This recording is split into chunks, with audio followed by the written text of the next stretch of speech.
Hello, welcome to History in Lowell with me, Maritza Grooms, and my personal professor, Robert Forrant. That's a good job. I'll take it. That's my favorite thing.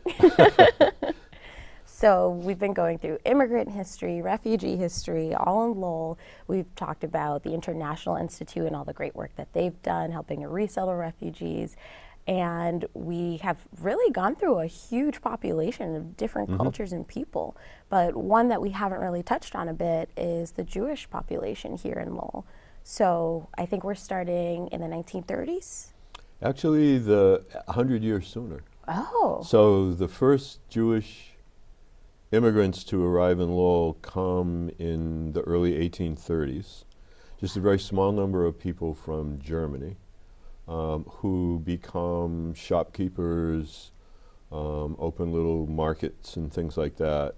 The big rush of Jewish immigrants to Lowell is going to come simultaneous with the big rush in the country as a whole. And so the early 1880s, there starts to be exodus from Russia, from Poland, from Germany, from other Eastern European countries, largely over religious persecution, conscription into the military. And so millions of Jewish people are going to leave that part of the world and look for other places to live. And over the course of about 30 years, 1880 to about 1910, several million Jewish people emigrate to the United States, and a significant number end up in Lowell. Wow, it always fascinates me that people will come here. Because I know like New York was probably one of those very popular places to go, but here, little Lowell, yes. So, and that's you said the 1880s, 1890s, 1910, and that's when things were happening here already, right? What was going on here? So here the mills have gone through, at the end of the American Civil War, the mills have gone through an incredible growth spurt, and so there's a need for workers. And so the other populations that we've talked about, like Greeks or Portuguese or French Canadians, some of the groups we've talked about on earlier programs, they're coming for mill work. Jewish immigrants end up, as you said a couple of minutes ago, in New York City, but there are Jewish organizations in New York that are looking to try to send the population out of New York. Like a lot of New York Jews that are already there don't want more Jews in New York.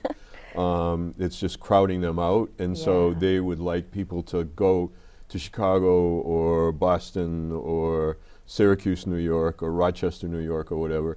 And so there are actually recruiters in New York City who contact Lowell periodically. Is there work?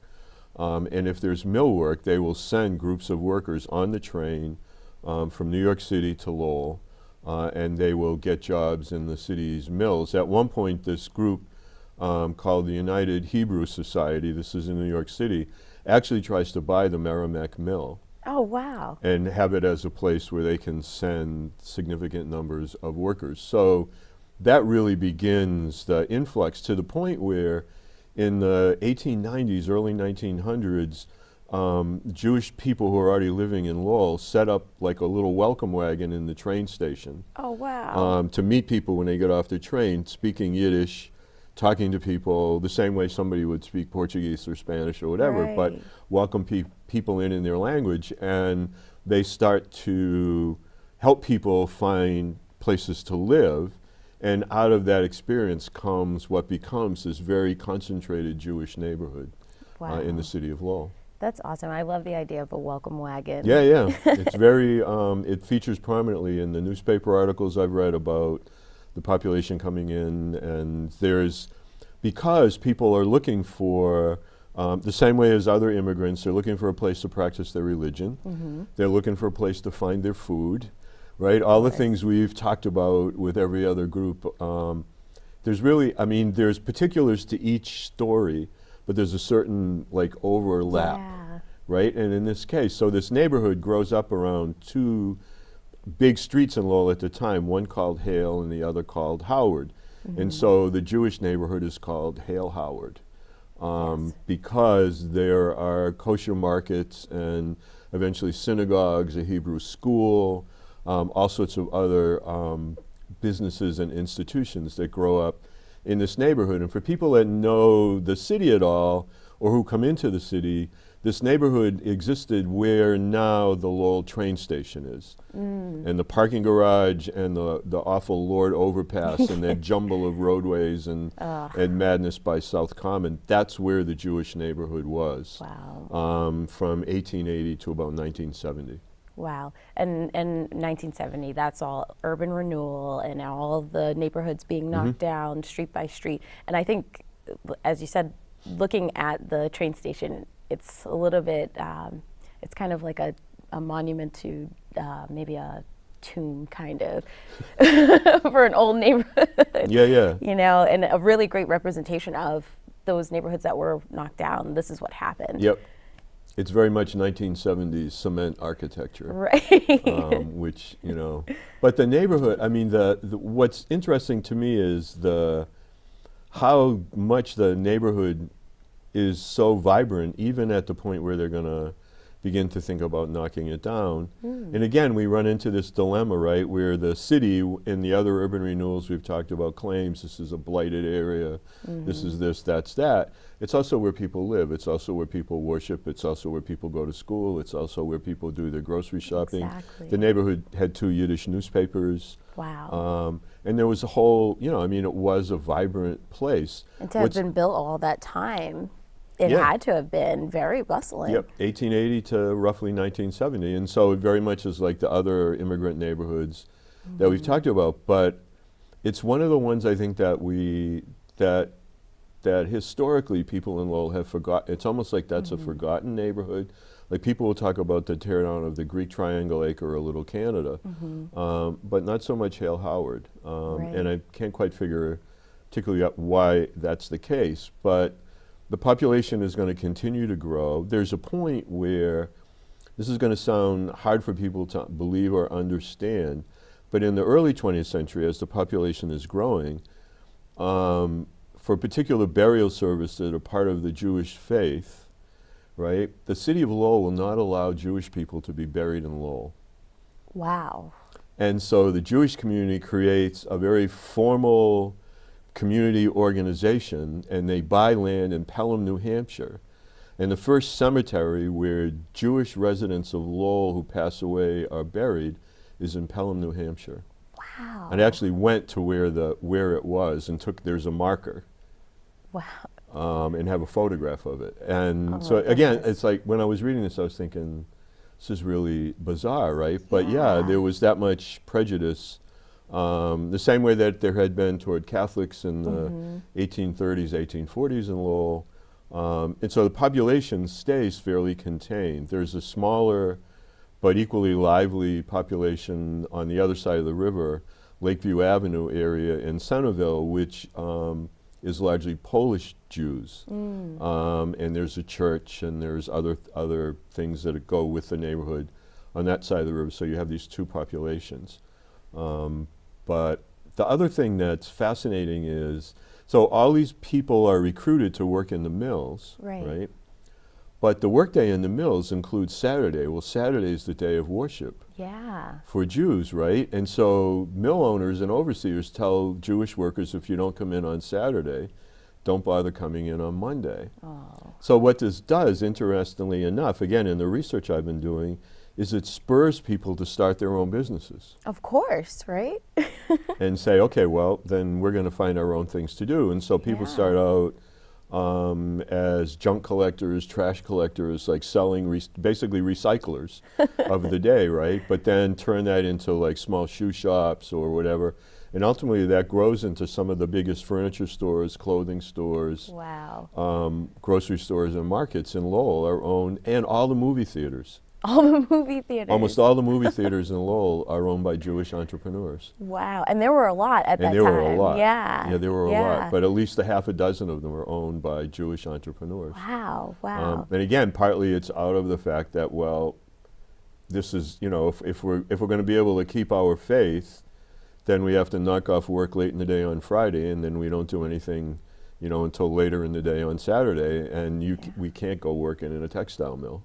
So what are we going to do? And so people who are of the strongest faith end up saying, okay, then out of this necessity, we're gonna go in this particular direction. And here we've talked about people being displaced constantly and being removed from their homes, and them being the most innovative and coming with entrepreneurial spirits, and not just, you're contributing so much to the economic development of Lowell, and still facing prejudice and persecution right where you live and work and play. Yep. Yeah, you look at city directories in 1910, 1915, Middlesex Street, Central Street, two of which were the main commercial parts of the city, and you look at the businesses and then try to figure out who's running them or owning them, and you can see the Jewish influence on clothing stores, women's clothing stores, tailors, cobblers, shoemakers,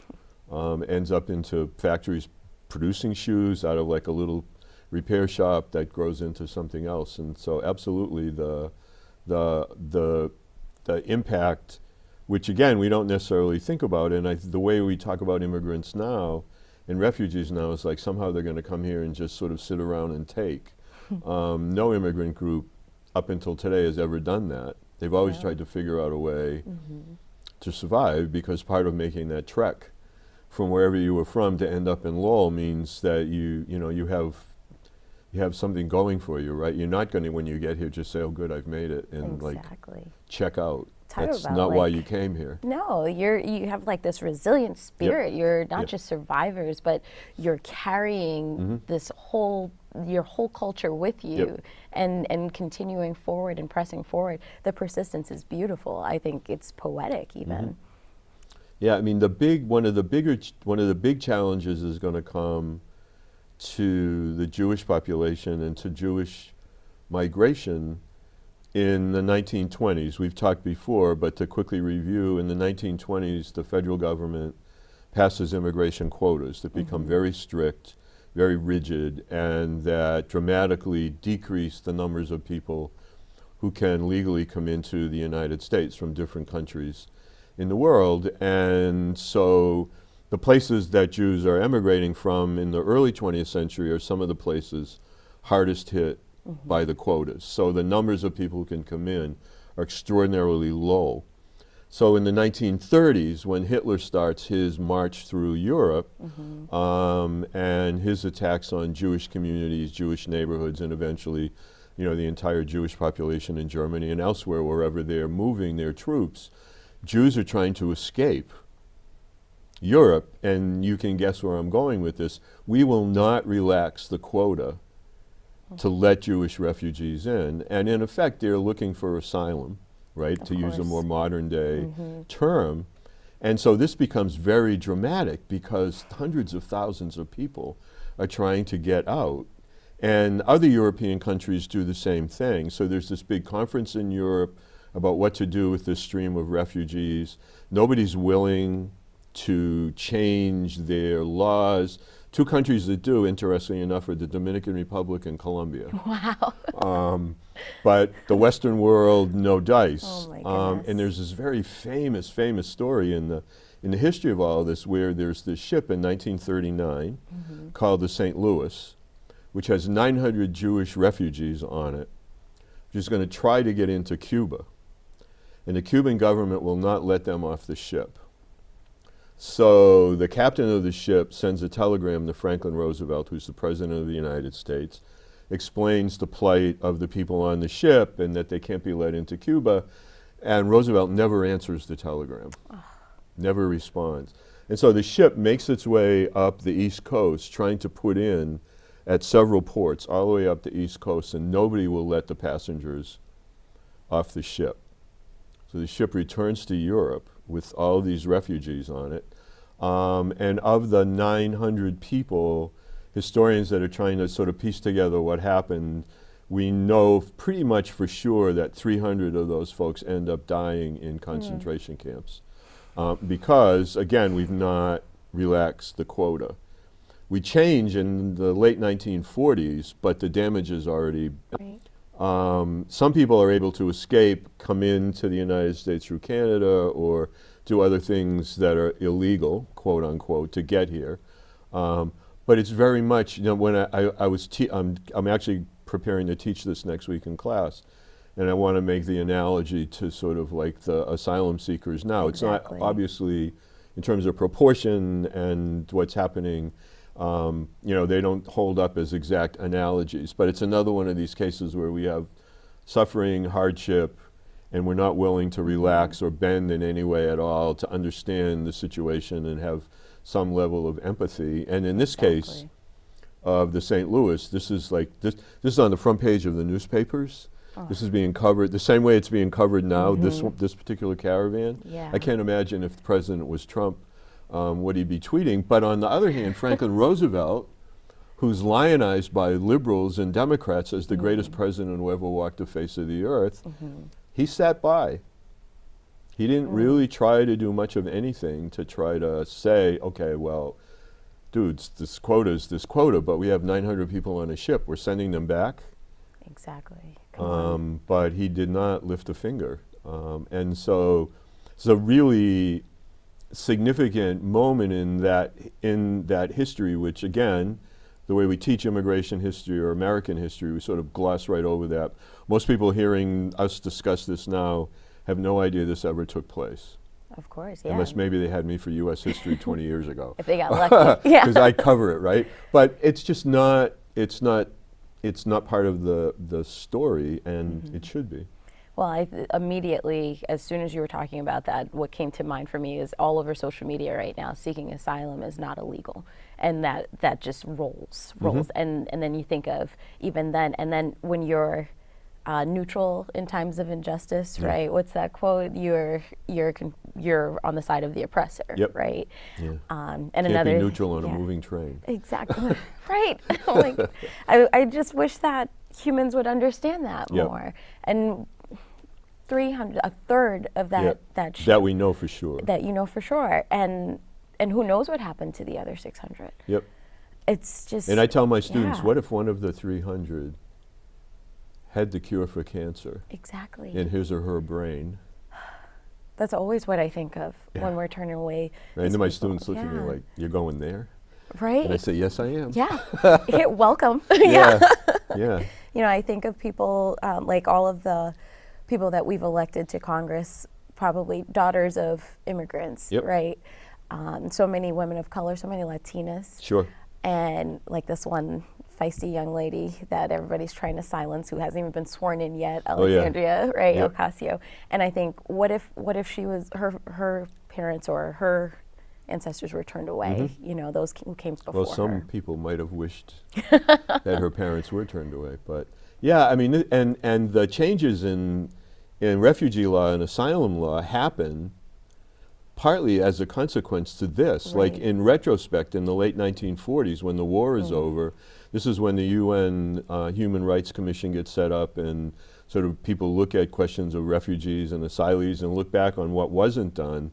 And that's when a lot of the language that says how you apply for asylum, how you get, like refugee status and all of that, all gets cobbled together in the aftermath of what didn't happen, in this particular instance in the middle of the Second World War. And so now we're going back there all over again in terms of the way our current president is misinterpreting, I should say, what the laws are. So that has a profound impact on the Jewish population already here. Right, yeah. Because, you can have family members and loved ones who are trying to get out, and you could provide a safe space for them in Lowell. But, that's not going to happen. And so it's a bad part of the history. I mean, so when we jump the story a little bit forward, by the 1960s, Jewish population has stabilized in the city, 6,500, 7,000 people. Wow. So smaller than French Canadians, smaller obviously than the Irish, but nonetheless a good-sized population now around the Hale Howard neighborhood, Lakeview Avenue, and the city is embarking on its immigrant neighborhood cleanup program, I think, Yeah. for lack of a better term. That's what it seemed like. And Hale Howard becomes a target, and where Howard is also is where the Lowell connector, they want to build a Lowell connector. So it's the double whammy of the connector cutting through the neighborhood, and then the idea of taking down all this old housing stock. And it's always intrigued me, like, well, what did the neighborhood look like? Who was living in the neighborhood when the decision was made? And so I started doing work in the Center for Lowell History, researching the neighborhood. And the people that worked there brought out this box of photographs, which I had never seen before. And it's photographs of the neighborhood in 1969, 1970, just before, and just at the beginning of it being torn down. What a treasure. Yep, and it turns out there's this guy, his last name is Shine, forget his first name, bad on me, but anyway, I know his last name is Shine. He's a physicist, and he works somewhere in Greater Boston in some big high-tech company. He has a German automobile. This is the weirdness of history. And the only way, or the only place he thinks he can get the car worked on is this German Jewish mechanic who has a car shop in Hale Howard. Oh my goodness. So when he comes to get the car fixed, he walks around the neighborhood taking photographs while he's waiting for the car. Wow. What are the odds? Oh my And goodness. so he passes away, and his daughter finds the photographs and the negatives and gives them to the Center for Lowell History. And so there's Bob sitting in the Center for Lowell History looking at these photographs of the neighborhood. And what's amazing is, so the neighborhood's in transition before it's taken down. So there's an elderly Jewish population, a lot of second and third generation kids and grandkids of those Jewish immigrants have gone to college, gone off to school or the military or whatever, and then don't come back and live in Lowell. So it's a largely older Jewish population. Moving into the population is a growing and pretty vibrant African American and Puerto Rican population who's inhabiting and living in these places, right? And so lo and behold, the city decides we need to take out this neighborhood. Like too much activity over here. And so the big debate is, okay, so what are we going to do in this neighborhood? And a lot of people living in the neighborhood say we want to build housing so people can stay in the neighborhood, right? And this is a very heated debate amongst the Lowell Planning Department and City Hall, City Council. And at one point, one of the city councilors says, if we put more housing in this neighborhood, this is a direct quote, every Negro in Boston is going to want to move to Lowell. Ugh, I feel so welcome. And the decision gets made that that's going to become an industrial park. Wow. Oh my goodness. And it's cleared. Now. And the first time I saw that quote, it was like chills went up and down. I said, like, wow, like you just said it.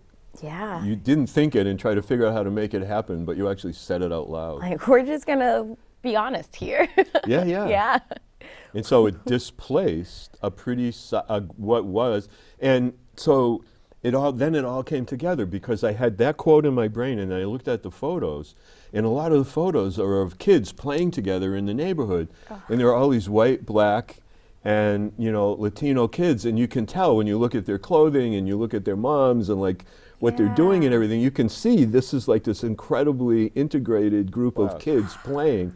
And I'm thinking, well, wait, like what's going on in this neighborhood? And then all of a sudden the light bulb goes on again. I said, okay, this makes sense based on all these things that have been pieced together. If not for the photos, it would be more difficult to prove.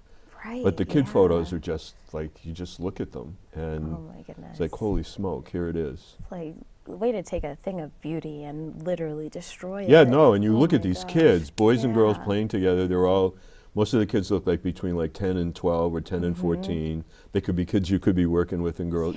Actually, it could be their grandchildren. Working with you now at Girls Inc. or what. It's like, oh my goodness. I'm thinking like my grandparents, my Puerto Rican grandparents moved in near Lakeview Ave and on that side. So I'm wondering like it was the same thing happening on that side, like the integration and everything. Yep. That's wild. Because my mom, when was my mom born? In '67.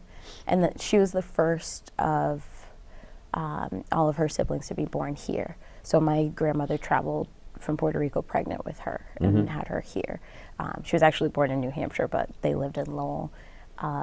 Every time I drive by that house, it's renovated now and it doesn't look the same, but I can still smell the tomato garden that my grandfather had.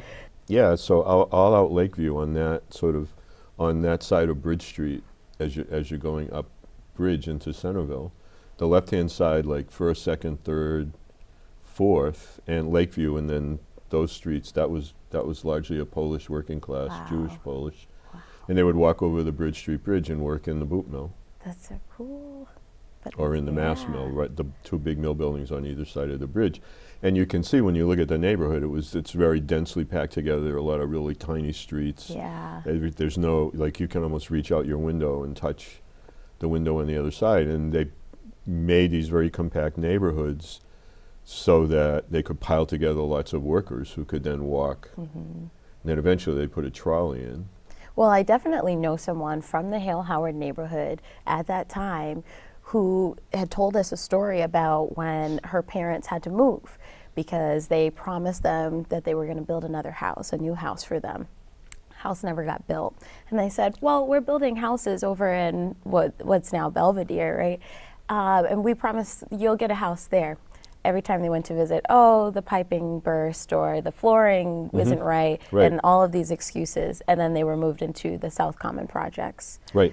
And that it's wild to take this history and apply it to even that Yeah, and that's the story, right? And because the way it doesn't get taught, or it's only in, like, a little small piece of it is in everybody's memory. Everybody has a sort of a spin on what it is. But then when you, again, so for me, going through looking at this as this Jewish neighborhood of refuge in a way for people escaping the Tsar and religious persecution and whatever, and sort of becoming this thriving economic metropolis of sorts, and as well having this profound impact on the economy of the city.